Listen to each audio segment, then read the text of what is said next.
Há momentos na vida que chegam sem aviso prévio. Segundos tranquilos e comuns que, de repente, se transformam em algo inesquecível. Aconteceu numa tarde fria e chuvosa, num café movimentado. Do tipo em que as pessoas entram apressadas, com guarda-chuvas pingando e sacudindo o frio.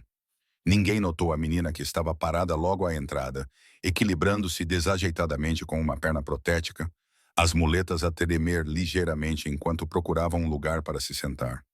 O seu rosto exibia o tipo de determinação cansada que as crianças não deveriam ter.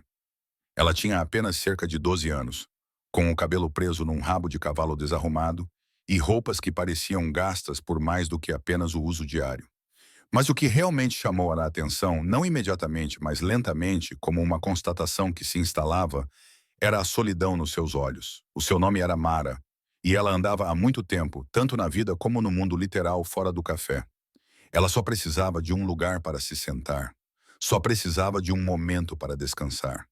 E enquanto caminhava pelo corredor, as pessoas olhavam para ela, mas rapidamente desviam o olhar, fingindo que as suas mesas estavam cheias, fingindo não ver a sua luta. Foi nesse momento que ela parou ao lado de um homem, um pai solteiro chamado Rowan, que estava sentado com os seus dois filhos pequenos, Ayla e Grady, ambos quietos, ambos olhando para Mara com curiosidade, em vez de medo ou desconforto. E com a sua voz baixa, mas firme, ela fez a pergunta que mudaria tudo. Posso sentar-me aqui? Se acredita na bondade, em segundas oportunidades e no poder de pequenos momentos para mudar vidas, por favor, curta, comente, partilhe e inscreva-se no Kindness Corner. Além disso, diga-nos nos comentários de onde do mundo está a assistir. Rowan imediatamente sentiu algo mudar dentro dele. A vida também não tinha sido gentil com ele. Ele tinha perdido a sua esposa 3 anos antes devido a uma doença súbita e, desde então, carregava o peso de criar 2 filhos sozinho, enquanto trabalhava longas horas como mecânico. Ele reconhecia o cansaço quando o via. Mas o cansaço de Mara era diferente, mais pesado, mais profundo, como se ela carregasse não apenas a sua mochila escolar, mas um mundo inteiro nos ombros. Ele fez um gesto para que ela se sentasse, deslizando a sua própria cadeira ligeiramente para abrir espaço. Mara hesitou, com as bochechas coradas de vergonha, mas a gentileza nos olhos de Rowan a acalmou. Ela sentou-se com as muletas ao lado e exalou como se o simples ato de sentar-se fosse um presente que ela não esperava. Rowan notou que os atacadores dos sapatos dela estavam gastos, os dedos vermelhos de frio e um leve cheiro de chuva impregnado nas roupas. As crianças observavam-na atentamente. Isla ofereceu um sorriso tímido, e Mara retribuiu com a mesma timidez, como se não estivesse habituada a ser bem-vinda em lugar algum. Com o passar dos minutos, Rowan percebeu que havia uma história por trás do seu silêncio. Mara explicou de forma hesitante e cuidadosa que estava a caminho da escola para casa quando a sua prótese começou a doer. A mãe dela trabalhava em 2 turnos e não podia ir buscá-la, e não havia nenhum autocarro que ela pudesse pagar. Ela tinha nascido com uma condição congênita que levou à amputação da perna esquerda quando era criança. E embora falasse sobre isso com naturalidade, havia uma dor silenciosa na sua voz que vinha de anos, tendo que ser mais corajosa do que a maioria dos adultos. Ela não queria ajuda.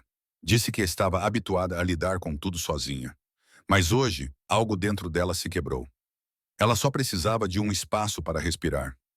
Rowan sentiu um ardor atrás dos olhos. Ele se lembrou de todos os dias em que fingiu estar bem pelo bem dos seus filhos.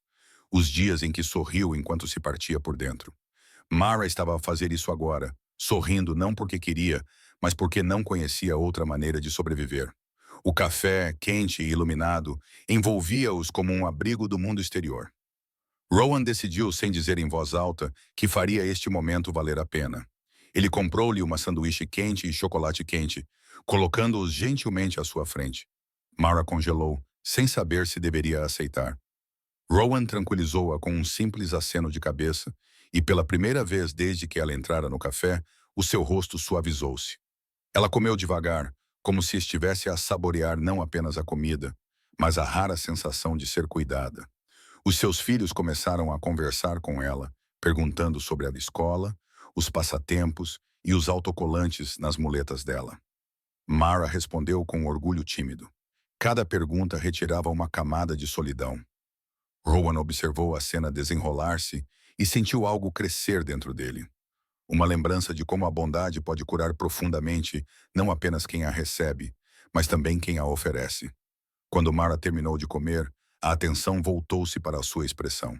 Ela confessou numa voz pouco acima de um sussurro que tinha medo de ir para casa, não porque alguém lhe faria mal, mas porque a mãe ficaria sobrecarregada de preocupação e culpa quando soubesse a distância que ela tinha percorrido sozinha.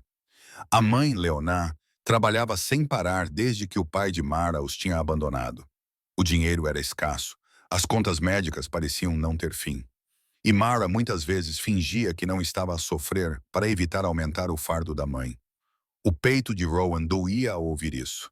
Ele percebeu que Mara não estava a pedir piedade. Ela estava a pedir compreensão, alguém que a visse sem julgamentos. Rowan decidiu que a levaria para casa. Os olhos de Mara arregalaram-se em descrença, e por um momento ela pareceu que ia chorar. Não de tristeza, mas pela sensação desconhecida e avassaladora de ser ajudada. Quando saíram para a chuva que diminuía, Rowan segurou a porta para ela e algo dentro de Mara se partiu da maneira mais suave possível. Ela sussurrou que ninguém além da mãe tinha feito algo assim por ela. A voz dela tremia, e Rowan colocou uma mão reconfortante no ombro dela, lembrando-a de que não estava sozinha no mundo, mesmo nos dias em que se sentia invisível. Quando chegaram à casa dela, um pequeno apartamento num prédio antigo, a mãe dela saiu correndo em pânico, com o rosto pálido. Mas quando viu Mara segura, ao lado de Rowan e dos seus filhos, o seu medo se transformou em gratidão. Leona agradeceu a Rowan repetidamente, com lágrimas escorrendo pelo rosto. Naquele momento, ficou claro o quanto ela amava a filha, o quanto lutava para lhe dar uma vida com dignidade. Rowan sentiu uma sensação familiar de conexão. Dois pais solteiros, ambos tentando fazer o melhor, ambos carregando fardos que ninguém mais podia ver. Mara virou-se para Rowan e de repente começou a chorar. Não eram lágrimas de tristeza, mas de alívio, de finalmente se sentir vista. Ela disse-lhe que o seu simples sim, o seu convite para sentar, descansar e ser bem-vinda, significava mais do que ele jamais poderia entender. Rowan abraçou-a gentilmente, prometendo que a bondade sempre teria um lugar neste mundo, mesmo quando a vida parecesse implacável. Se esta história tocou o seu coração, curta, comente, partilhe e inscreva-se no Kindness Corner. O seu apoio ajuda-nos a divulgar mais histórias de esperança e humanidade. Antes de ir, diga-nos nos comentários qual parte desta história mais o emocionou. E lembre-se sempre, às vezes, o menor sim pode mudar o dia inteiro de alguém e às vezes a vida inteira.